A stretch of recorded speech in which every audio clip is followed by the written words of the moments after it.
گوجری زبان میں اپڈیٹ سنیے۔ بھارتی وزیر راجناتھ سنگھ کا حالیہ ریمارکس نے مودی حکومت کا حقیقی کردار نہ سارا جگ ماں بے نقاب کر چھڑیا ہے۔ راجناتھ سنگھ نے پاکستان میں قتل و غارت گری اور دہشت گردی کی کارروائیوں کی پالیسی کو برملا اعتراف کر لیا ہے۔ راجناتھ سنگھ کا بیان نے اس گل کی بھی تصدیق کی ہے کہ مودی کی قیادت میں ہندوستان ایک دہشت گرد ملک بن چکے ہے۔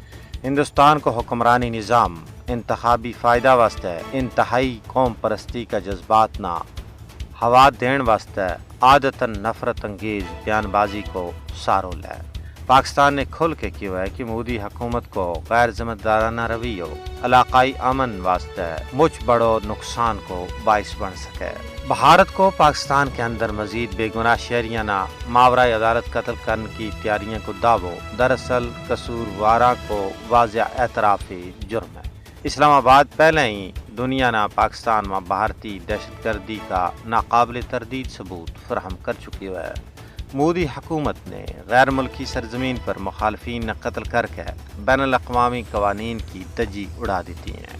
مودی کو ہندوستان اپنا بدمعاش اقدامات اور ریاستی چھائے چھتری تلے دہشت گردی کے ذریعے علاقائی اور عالمی استحکام واسطے مجھ پارو خطروں بن کی ہوئے ہے۔